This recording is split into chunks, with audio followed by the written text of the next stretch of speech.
It looks like now we are live. Let's put up the Chumash.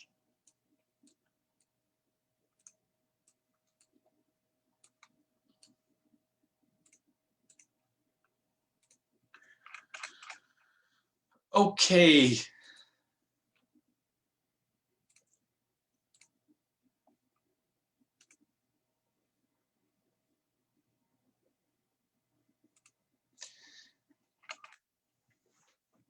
Today is February 17th, the 5th day of Adar, so we're in the month of Adar. We have to be b'simcha. Simcha paritz geder. Simcha, breaks all boundaries. And like we're actually going to learn, I think in the Tanya now today, we're also going to be talking about the, atzvos and simcha. So we gotta stay b'simcha. Okay, we're gonna start over here Chumash with Rashi. What we've seen actually in the previous couple of days, I don't know if you've been getting the same feeling that I have, but this Mishkan is not a small Mishkan. It's this huge thing. When you start taking up all the measurements, and every year that I learn it and I start thinking about how big this thing must have been, I'm even more, surprised and in awe of how they had built the Mishkan and how they, in those days without any building tools, how they built the Mishkan and how they traveled with the Mishkan and everything. So let's see. Asisa es kroshim lemishkan atzei shitim oimdim. The planks you should build of the Mishkan of acacia wood, and they should be oimdim. They should be upright. Let's look at Rashi. And you shall make the planks vasisa es hakrashim. Haya loimer vasisa krashim. And you shall make krashim. Why vasisa es hakrashim? K'moish nemer b'chol davar v'davar. Umahu hakrashim. Oh, it's both the S and also the hakrashim instead of just crush. Vasisa krashim. Seems like there's an emphasis over here. What exactly is that emphasis? What is the meaning of the planks? So these actually, what are these planks? These planks that we're talking about, this is what happened. Our father, Yaakov, he planted cedars in Mitzrayim, and when he was passing away, he commanded his children to bring them up with them when they left Mitzrayim. He told them that the Holy One, blessed be He, has destined to command them to make a mishkan of acacia wood. Is that how you pronounce it? I'm not sure. In the desert, basically from cedar, and see that they should be ready for you. So he planted them. Apparently, it takes a long time for this type of wood to grow. So he planted them back when he was in Mitzrayim, so that years later, when the Yidden leave Mitzrayim and need to build the Mishkan, they will have this special wood. This is what the poem that we say at the beginning of the Yetzer for the first day of Pesach. This is part of the poem about the fact about this wood being planted. Okay. What does it mean, atzei shitim oimdim? In Old French, ishtan bish. In Old French. As you know, Rashi actually brings Old French all the time to explain what particular things are. For at that time, it would have been a very helpful tip. So, the length of the planks shall be perpendicular to each other in the walls of the Mishkan. You shall not make the walls horizontal planks, so that the width of the planks will be along the height of the walls, one plank lying on top of another. So that's why it's saying Oimdim, because it should be perpendicular to each of them and to the wall in the walls of the Mishkan. Okay, Eser Amas Eirach HaKeresh VaAma VaChetzi VaAma Rachav HaKeresh HaEchad. The it should be 10 amos. Rabbi Bukin, I'm sure, explained each amma is about roughly 1.5 feet. So 10 amos should be the length of each plank, and a amma and a half should be the width of each plank. Esar amos eirach hakoresh. From here we learn that the height of the Mishkan was 10 amos, because that's how tall the planks were, and they were upright. So we know that that was the height of the entire Mishkan, roughly 15 feet. The amma v'chetzi ha'ama rachav, and the amma v'chetzi width. From here we learn that the length of the Mishkan, which corresponds to 20 planks, must have been 30 cubits, because 20 planks at a amma and a half means that it was 30 amas. Okay, shtei yadais hakoresh. What's that? Let me see over here.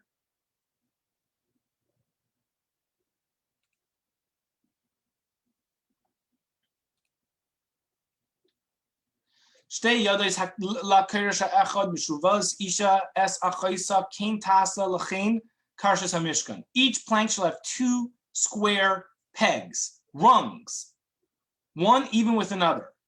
So shall you make the planks of the Mishkan. What are these for? Let's see what's going on. Each plank shall have 2 square pegs. Haya chayrish es hakayrish milmata.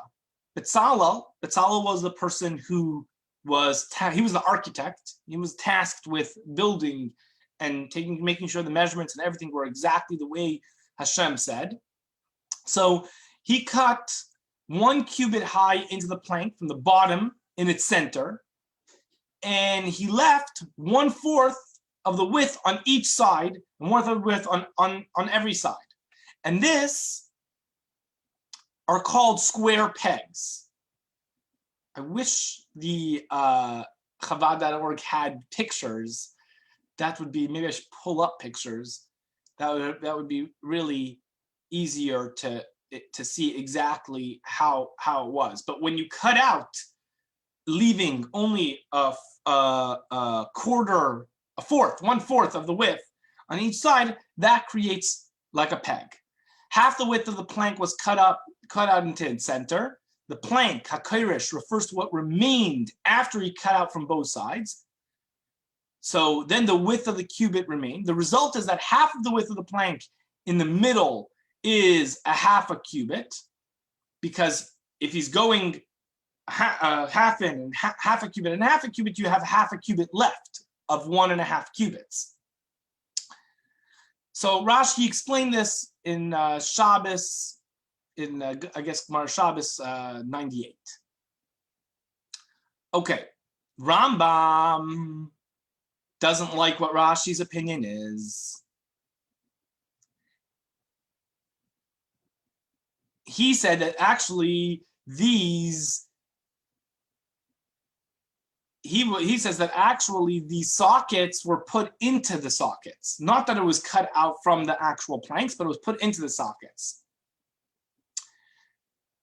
Oh, this is a big Rashi. Okay.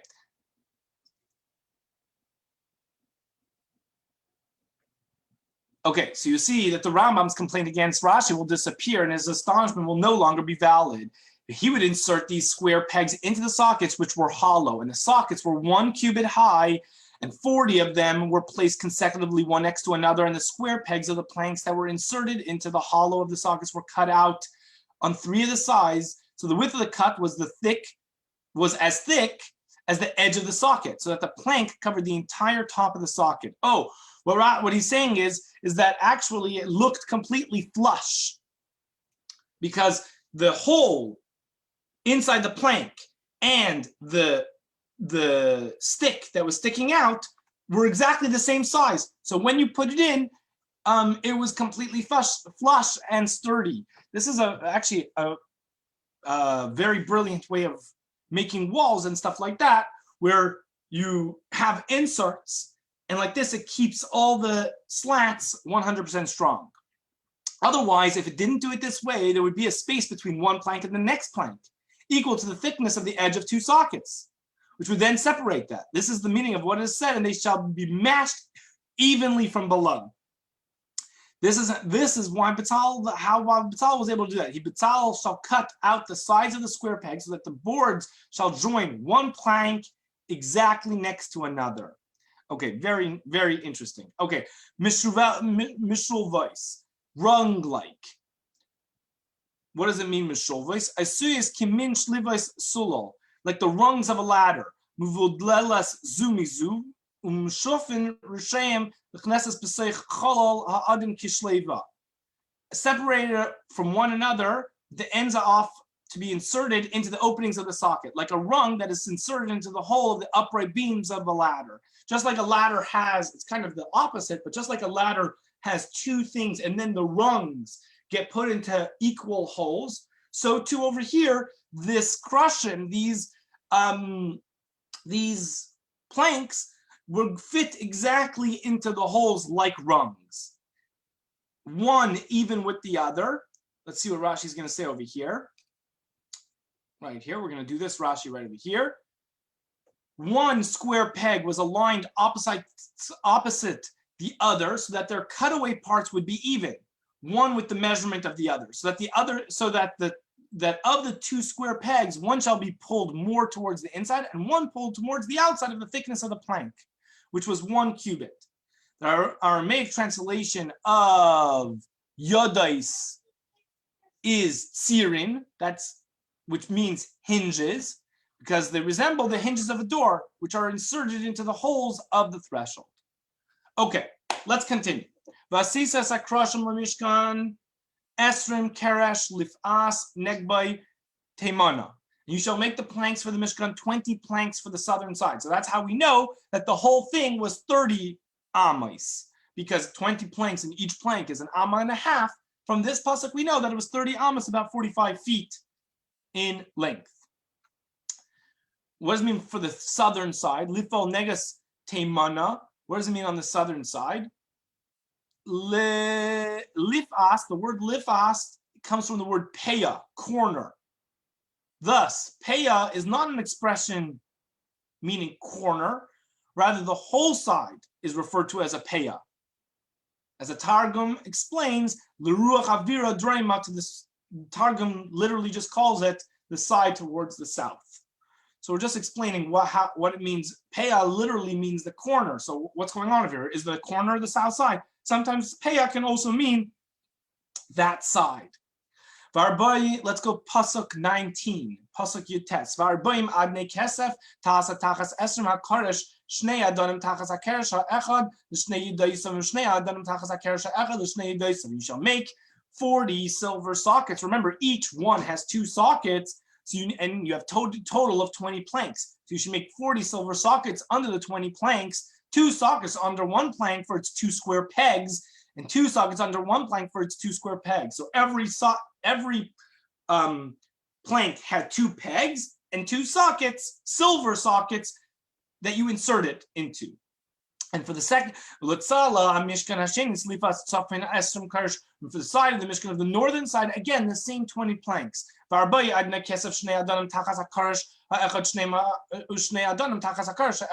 again, over there, 40 silver sockets, 2 sockets under one plank, 2 sockets under the other plank.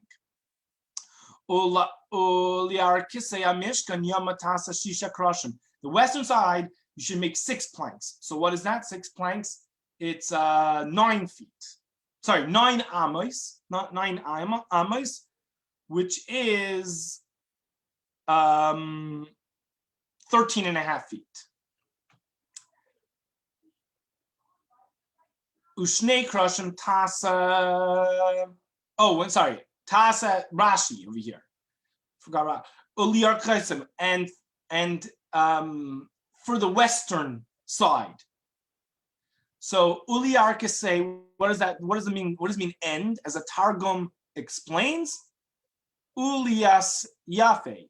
Since the entrance of the Mishkan is in the east, thus the end must be the west.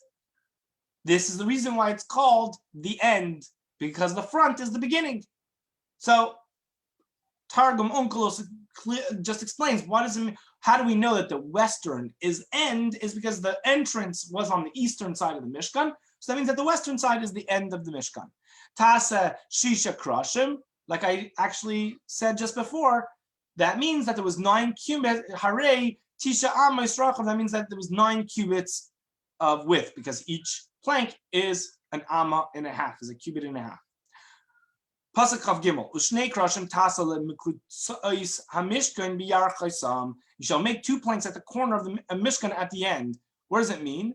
1 at the northwestern corner and 1 at the southwestern corner. All 8 planks were in 1 row, but these 2 in the corners were not in the interior space of the mishkan. Only a half a cubit from here, from one plank, and a half a cubit from there appears in the interior space to complete its width to the total of 10 cubits. The extra cubit from here and the extra cubit from there of each corner plank coincides with the cubits of the thickness of the plank. Oh, okay. So basically, because it is a cubit and a half, it actually went flush with the other wall to make it exactly 10 cubits. And they did this so that the corner would be even on the outside. The yiyu toyamim soyamim milmata v'yachdu yiyu tamim al roishe al tabas al echad ken yiyu l'shneim l'shnei hamiktzos yiyu. And they shall be matched evenly from below, and together they shall be matched at its top to be put into 1 ring. So shall it be for both of them. They shall be for the 2 corners. Okay, let's tackle these Rashis to explain. I want to see if I can maybe find a picture. Give me 1 second here. There's got to be a picture somewhere, right? Rabbi had that book with the tabernacle. Oh, you see? That's what he was showing us. I only found out about this 20 minutes ago. So I don't have a picture. The pictures are always excellent. Yeah, that's true. Okay, let's see if we can find one on Google, and I can pull it up so you guys, well, you're not gonna be able to see the Rashi and the pictures at the same time. And also to find an accurate one, because I don't know if you know, but a lot of times what people assume is not, and what you might find pictures on Google are not necessarily exactly how the Mishkan actually looked. Like a big common misconception is that the menorah was round, because from the Titus's arch, the Arch of Titus in Rome. Those weren't actually the menorahs; those were just candelabras. But the actual menorah was angled. So I'm just giving an example. I can see over here 1 picture, but I'm not sure. Yeah, it was in the book. They show the 2. Okay, different. I'm going to try to open this up right over here. Okay. Open image in a new tab. It's very small. It's hard to see, but you can see no, not a good picture. Okay, and yeah, we'll just have to continue. I can't, Mitzvah Shem, God willing, for tomorrow, I'll have good diagrams and pictures up so we can look at it. Okay, let's go to this Rashi. This will be evenly matched from below, and the next one is going to say it should be evenly matched from above. All the planks must be flush at the bottom, so that the thickness of the edge of the 2 sockets should not form a gap to distance them. The planks, to distance them from one another, the planks from one another. This is what I meant when I explained that the hinges of the square pegs, according to Yosef Hillel, should be cut out around their sides, so that the width of the plank should protrude on its sides away from the square pegs of the plank, in order to cover the edge of the socket. Basically, the little lip, when you cut out, because you're cutting out those pegs, that makes it that the lip covers the hole completely, and it's completely flush. Thus, the planks are found to be flush with one another. Each corner plank in the western row was cut away in the width, in the part of its thickness, opposite the cutaway portion of the northern plank side, in order that the sockets should not separate them. Okay. Yachdu yiyu tmumim. What is tmumim? Like te'umim, like twins. They should, just like the word te'umim, twins, that's what tamim means. It means that it should be matching exactly. Al roishay, what does it mean on the top? The top of the plank, in case you were wondering. Al tabas ha'achas, into 1 ring. Okay, every plank was cut away a little at the top along its width, 2 cuts on its 2 sides, the thickness of a ring. Moshe would insert them into one ring. Thus, this is at the top. By the way, this is at the top, not at the bottom. Right at the bottom, you had the pegs, but at the top, you have the rings. Thus, the plank would match the plank next to it. As for these rings, however, I do not know whether they were permanent or removable. Very interesting. On the corner plank, the ring was in the thickness of the southern and northern planks. It appears that the words the northern and southern belong further down. And Rashi means to say that the northern and southern planks and at the top of the corner of the plank in the western row were inserted into the ring. But what Rashi writes that the ring was in the thickness of the plank means in the thickness of the western plank. Give this some thought. And at the top of the other, the corner planks of the western row was inserted into this ring, resulting in the joining of the 2 walls. I actually do not have a clear picture of how those rings went. But I think that I'm not understanding why Rashi says maybe they were removable. To me, it would seem, from my vision of the rings, that they interlock and you wouldn't be able to take them out afterwards. So I'm not sure what Rashi means by that. Okay, so shall it be for both of them, for the 2 planks at the corners, for the plank at the western and northern side, and the adjacent western plank, so too for the 2 corners. The rings in all the corners are exactly the same. Oh wow, we've got some big Rashis coming up.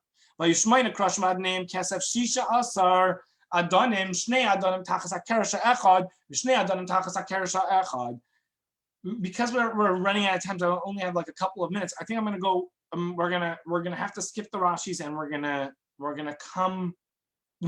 have time hopefully for the Tanya. This is I don't know how Rabbi Bookit makes it in 30 minutes.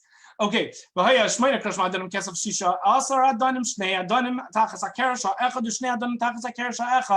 be 8 planks and there's silver sockets, 16 sockets, 2 sockets under one plank and 2 sockets under one plank. Remember those 8 planks in the middle, each one again has 2 pegs, so they need 2 silver sockets to match the 2 pegs. You shall make bars of acacia wood, 5 for the planks of one side of the Mishkan, and the next pasuk is going to say, and 5 planks for the other side of the Mishkan, and 5 bars of the planks on the rear side of the Mishkan and on the western side of the Mishkan.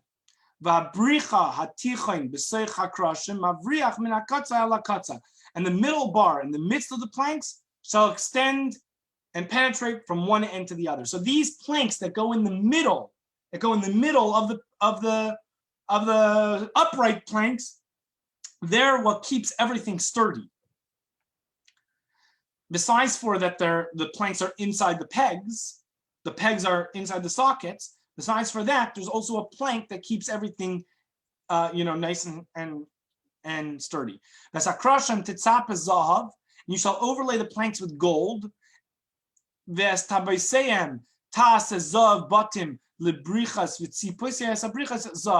And their rings you shall make of gold as holders for the bars, and you shall overlay the bars with gold.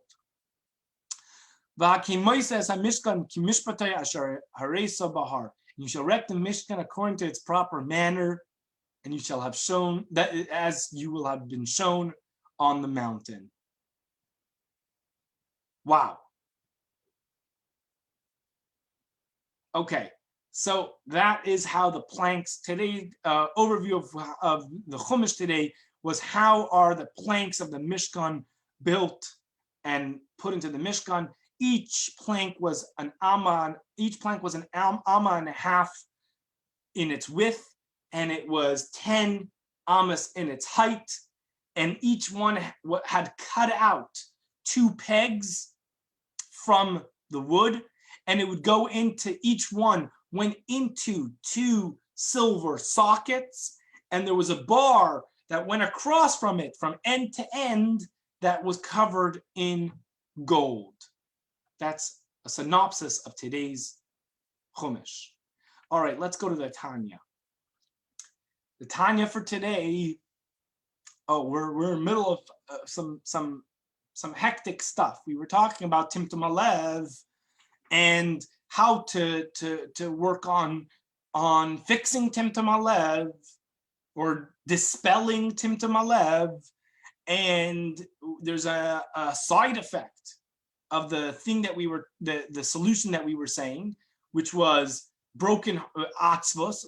When you're brokenhearted, even about spiritual things, when you reflect on your spiritual state, and that makes you feel like you're not adequate and you're not winning this battle, right? That has an undesirable side effect of depression.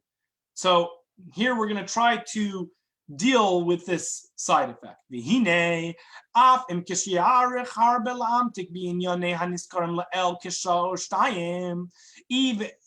though if you're going to be marech, if you're going to delve deeply into the matters that we talked about previously of how you're not adequate, this might come for a couple of hours, a show or two. Maybe in today's day and age, that would be like 5 minutes or 10 minutes that you think. So what will think into this, and what will happen? It might come ruach v'leiv nishbar. This might lead you to a broken heart and depression. Yavai lidei atzus gedela. This might bring to a deep depression. Lo yachush. That's what Rebbe says. Do not be worried. The af, and even though she'atzvos hi mitzad klipas noiga v'loy mitzad kedusha, atzvos doesn't come from kedusha, from holiness. Atzvos comes from klipas noiga. Ki mitzad kedusha. How do we know? Because the mitzad kedusha it says oiz v'ched b'mkaimai, strength and gladness in his place. Ve'ein ashkena shayra elamitech simcha. It was even made famous by an Avram Fried song. The Shechina only rests when simcha, v'chein lidvar halacha. And the same is with studying, for the study of halacha, that you need simcha. So we know that atzvos doesn't come from kedusha. Atzvos, depression, that comes from klipas noiga. So why is the Alter Rebbe saying we shouldn't be worried about it? Well, this seems like something I should be worried about. Elam she'ima atzvos. Oh, 1 second. Oh, is it possible for more English? Sure. Kimitzad kedusha. Oh, we said that already. Ela she'ima atzvos himim leya dishmaya him b'chinas toiv sheb'noiga. Atzvos is atzvos that comes from spiritual things. When you realize that your spiritual inadequacies, that is what brings that's what brings on the atzvos. That type of atzvos contains good from klipas noiga. Like we explained all the way in the beginning of, I believe it was in chapter 1, klipas noiga contains both good and evil. The evil in noiga is the source of ordinary depression. And the positive element in noiga gives rise to spiritually motivated depression. Yet even the element of good contained in the noiga is, after all, klipa. It's still, even though it comes from the good, it's still, after all, from klipa, sneiga. L'chein kasav ha'arizal zechrena levracha shafilu da'agas ha'avonos ein ru'isa ki im b'shas havidui. Even this type of worry of your sins is only good during vidui, during confession. It's not b'shas tefilo talmud Torah shetzarich liyas b'simcha b'tzadek tusha davka.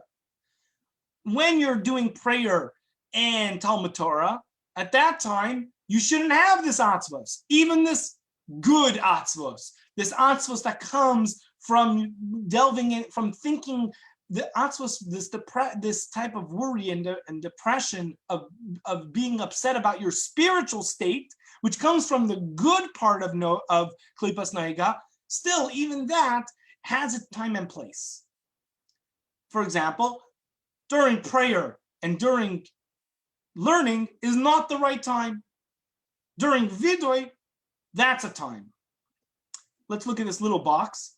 Why then should one strive to crush the spirit of Sitra Achra with methods that lead to depression, which itself stems from Sitra Achra of Nega?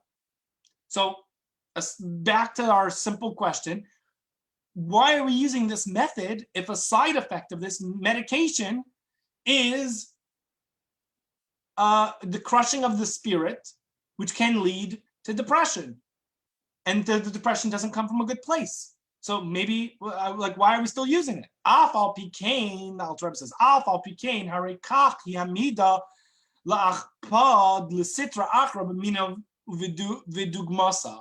This is precisely the method of humbling the Sitra Achra through something of its own species and kind. Kind of like a vaccine. You have to use it against itself.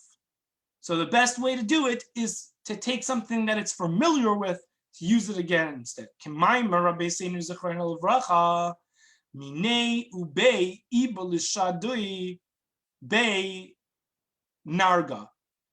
From the forest itself comes the handle for the axe, which then will be used to take down more of the forest. From the forest itself actually comes the handle of the axe. And in a similar way, upoga boy kiyotza, he encountered one of his kind. Valzen nemar b'chol eitzev yemotar yisren hi asimcha ba achar eitzev. This is what this sadness resulting in the contemplation of one's spiritual state is written. In every sadness there shall be a prophet, like we mentioned actually in a previous Tanya. What's the prophet? What's the Yisrain? This is the simcha that comes from the eitzev, from the sadness. The simcha that comes out, that's the actual prophet. Ach be'emes ein leiv nishbar miris hanefesh. Al richuka me'er pnei avaya v'yislab shusa b'sitra achra nikar b'shem atzvus klal b'lashon hakodesh. This, in truth, actually, this nishbar leiv umrirus, this brokenheartedness and bitterness of the soul, why do you have this? Why do you have this bitterness and this brokenheartedness over the fact that you're so far from Hashem, and over the fact that one's soul is clothed in Sitra Achra? Really, you can't even call this at all atzvos. You can't call it atzvos. You can't call it in the same term of atzvos. Ki atzvos hi sheliboy mitumtum ke'even ve'en chayas beliboy. Atzvos means that your heart is so dull like a stone, and there is no chayas. There's no energy. There's no vitality. Avol mirs v'leiv nishbar adarabah. But actually, when you get to the level of bitterness and leiv nishbar and a broken heart, adarabah, on the contrary, harayesh chayas beliba lispol lismar. You're so moved that it actually is the opposite of a stone, somebody that's indifferent, or that is a problem. But when you get to a broken heart, that's actually when feeling gets let through. That's when you actually do have signs of life and feeling.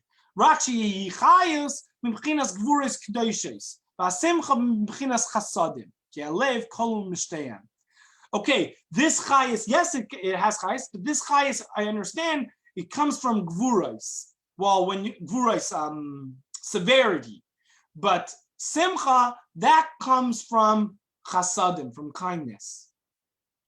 But the heart contains both gvura and chasad, both types. But one thing's for sure, It's not the regular way of atzvus, feeling dull like a stone. Definitely not the typical atzvus. Whether, yes, it's not the same type of chayas, it's not the same type of vitality that comes from simcha, but it's definitely a type of life. From time to time, sarach la'eira b'chinas gvuras hakdoshes k'tei lahamtik hadinim. Shehem b'chinas nefesh abahamis v'yetzer hara k'shashoylek chas v'shalom ala adam. Ki'ein hadinim nimtaken ela b'sharsham. At times, there is times one must arouse the b'chinas gvuras hakdoshim, the holy gvuras, the level of gvura, in order to sweeten lahamtik hadinim, to sweeten the judgments of Hashem. Shehem, which in this context, this is talking about the nefesh habahamis and the yetzer hara, which sometimes is dominating on the person. So sometimes we have to harness gvurais hakdoshim, because what should we do? The yetzer hara has taken over. Sometimes you got to fight fire with fire. The yetzer hara has taken over a person, and in order to combat that, sometimes we have to have gvura and not chesed. Ki ein hadinim nimtaken ela b'sharsham. For stern judgments can only be sweetened by means of their source. Like we were saying before, sometimes you need, like we said, the handle from the axe comes from the forest. One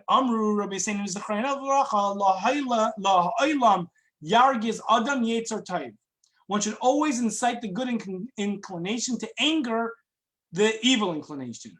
Since anger stems from the attribute of gvura, from severity, it is capable of sweetening the evil inclination. This means whenever he finds it necessary for himself. As for example, when one sees that the arrogance of his animal soul does not permit the light of his divine soul to penetrate his heart, causing him timtum alev. When you have this timtum alev, that's a good time to bring these gvuros to overcome this.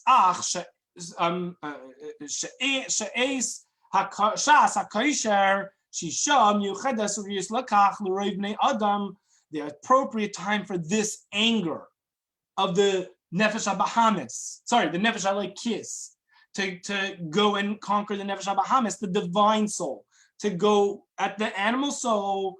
When is the most appropriate and fitting time for most people? He b'shashu etzav b'lav hachi mimila de alma akach b'li shum siba. When one is depressed without any reason, azai hishas hakaisher lahapecha etzav liyos mimari de chshboina kenisker lael. When's the time? Good time if you're already in atzvos. If you're already in atzvos, depressed over mundane things, this is an opportune time to redirect to spiritual things, this depression. So if you already have it for whatever is going on in everyone's life, this is a good time to channel this atzvos to try to get it to be the good. Even if it's of a sitra achra, at least it's of the good of sitra achra. L'kaimer maimer abeinu sin zechron avracha la'olam yarguz v'chulu kanisko la'el. Let's see what the maimer, and to fulfill the previously mentioned teaching of our sages that one should always incite his good inclination against evil inclination, since both of these paths harness the attribute of gvura, of severity. Ubezeh yipater me'atzvus shmimali da'alma. When you channel this depression to things of holiness, it will actually get rid of it from the mundane. When we say mundane, we mean things that are not, our day-to-day lives, things that are tough in our regular lives. What a Tanya. Whoa. Okay, so let's do a little recap. We talked about how there's this side effect of depression that can come when we're trying to dispel Timtum Alev. And although we have a big question, why do we still do this method if it comes with depression? So we explained that yes, true from only Kedusha is only Simcha. But sometimes really we have atzvos anyhow from other matters. And once we have this depression from other matters, it's a good time to use that to actually delve deeper into our inner soul and think about our connection to Hashem. And once we focus on that, then the atzvos for materialistic matters will melt away. And this atzvos will bring us to a greater, deeper understanding and appreciation of ourselves and of the Eibishter. Everyone, wow, that was a great Tanya and a great Chumash and Rashi. I enjoyed learning it. You did a great job. My pleasure. I believe I will be with you this whole week, learning the Chumash and the Rashi, and hopefully I'm gonna get a good picture of the Mishkan, so we can look at it as we study, as we learn. We can have good diagrams. Okay. Alrighty, have a wonderful, wonderful day. You too. Thank you so much.